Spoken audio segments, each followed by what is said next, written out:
In June, there was an important Supreme Court decision's anniversary, and that was the 3-year anniversary of the Dobbs decision. It overturned almost a half a century of Roe versus Wade's nationwide protection of access to abortion across the country. And Dobbs had a particular impact here in Georgia as well, because after Dobbs, that decision was issued by the U.S. Supreme Court, it opened the door to Georgia's heartbeat bill, also known as the Life Act, to go into effect. That's right, because when all the debate happened for House Bill 481, which is Georgia's abortion ban, it was known that it would not be law because it would be incongruent with Roe versus Wade.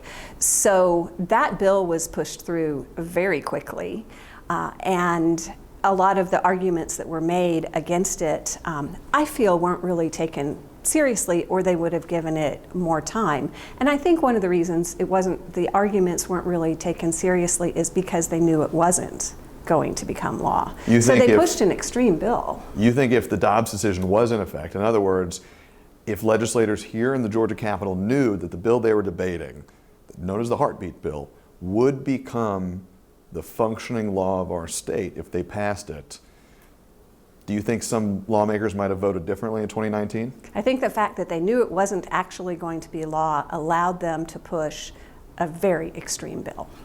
Let me put this question to you squarely. I think you've teed it up here. You opposed Georgia's heartbeat bill, the Life Act. Yes. Why do you oppose it? You know, I grew up my whole life under Wade. It was unimaginable, Roe versus Wade. It was unimaginable to me what life would be like without women being able to make their own choices about when and how they start their families. The bill felt so wrong to me.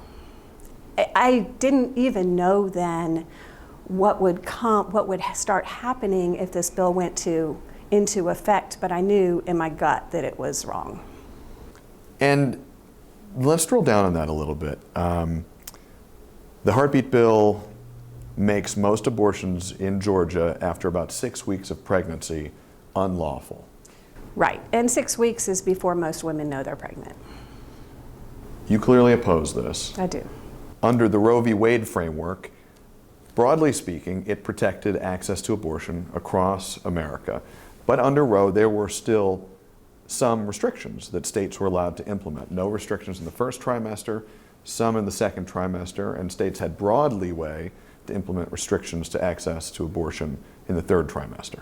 Exactly, and so the author of Georgia's heartbeat bill has said that it's a balanced bill.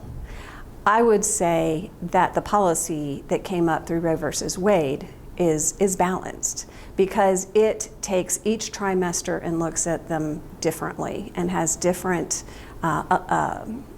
amounts of regulation allowed under each trimester. That is balanced policy. Georgia's abortion ban is not balanced. So if I'm hearing you correctly, you'd like to see a return to the Roe v. Wade framework? Absolutely. And just to put a finer point on that, because you're a Democrat, you're a Democratic state legislator. The Democratic Party, just like any political party, is a broad tent, and there are a lot of perspectives within that broad tent coalition. There are some people who may argue that there should be no restrictions at all on access to abortion. To those folks, what would you say? You're right that the Democratic Party is a big tent, and I have heard from constituents who have different reasons why they support choice in abortion. They range from everything from women being able to control their own bodies, which is probably the most popular, to people who just want every baby who's born to be born into a family that can support and love that baby. So there is a wide variety of reasons, but I think ultimately everybody under our tent just wants to support babies growing up to be healthy adults.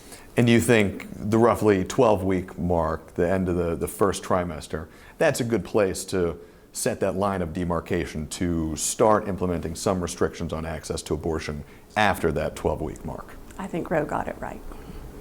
Let me ask you this question too from the opposite perspective, because there are also people in Georgia and around the country who believe that life begins at conception, and they would argue that abortion should be unlawful in every case. What would you say to folks who raise that position? So for a law that is so focused on protecting life, I think what we have to begin having the discussion about is that the result of this law is actually resulting in unnecessary deaths of women. How so? Well, we've seen, in the time that we've seen situations where women have been denied care or their care has been delayed to the point where they've either died unnecessarily from pregnancy, like we had the two cases of Amber Thurman and Candy Miller. But behind those two deaths, which have gotten a lot of publicity, we've actually had a huge number of near misses. Emory University is doing a study on delay and denials of care. They're not done with that study yet, but they've shared some preliminary information with me through vignettes, stories of women who have had adverse health outcomes because their health or their care was delayed or denied. For instance, there's one woman who had a heart condition that made carrying a pregnancy very dangerous for her. Now, she was paying close attention because she caught the pregnancy before the 6-week demarcation. So she went to the doctor. She could still get an abortion, but she was on blood thinners because of the heart condition. And she had to taper herself off of those blood thinners. And it would take, by the time she tapered herself off to go on a different blood thinner, she was past the deadline. That's the kind of situation that women are forced into because of how unbalanced our law is. There was another case of a woman who was pregnant with twins. These were wanted babies. One twin developed a fetal abnormality that threatened the life of the mother and the other twin. She was told that she could not get rid of the twin that had the problems, reduction. She couldn't do that in Georgia, so she had to go to another state. It takes a while to find care in another state. So she ended up with a 5-week delay in care and ended up in sepsis. And then there was another case of a woman in rural Georgia who was miscarrying, went to seek care and was denied 3 times, ended up hemorrhaging at home. And so her life was threatened. She had to go back to the ER and get blood transfusions, which there's a brand new report out about Texas, because Texas also has an abortion ban. And since the abortion ban went into play, they've seen a 54% increase in women coming into the emergency room needing blood transfusions, pregnant women needing blood transfusions. That means that the doctors are feeling that they have to wait literally until the woman is dying. Because that's what happens. When you begin hemorrhaging, you are dying unless there's intervention. So this is the position that this law has put women in. Let me ask you a question here. I think some supporters of Georgia's current abortion law would hear those stories and they'd say, under the current law, abortions are allowed under situations where a medical emergency is occurring. And they might listen to those stories and say, hey, these were medical emergencies. That should have triggered an exception to the restrictions on abortion in the state. What would you say to that? The problem is the exceptions don't work. And that's what we are seeing in real life, because medical professionals are telling us that there's a lot of gray area in these decisions, and they're not lawyers. So they have to take time out, put their hands behind their backs because they can't practice the way they know they need to and the way they were trained, and seek legal advice. Oftentimes, it's just not clear, the interpretation of the law and what they know they need to do. That takes time. That results in a delay of care. And if they don't have the legal backing behind them, say from the hospital or the larger institution, they can't fight this alone.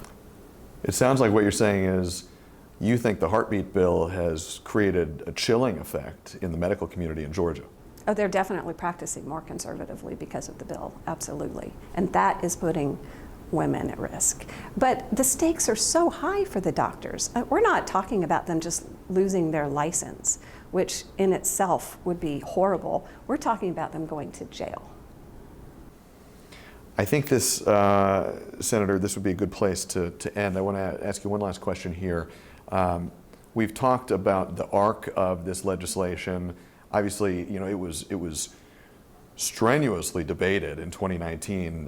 There were protests in the Capitol over it, but the bill passed in 2019. Although it also passed very quickly. Yes, the debate was strenuous, but it was also very short.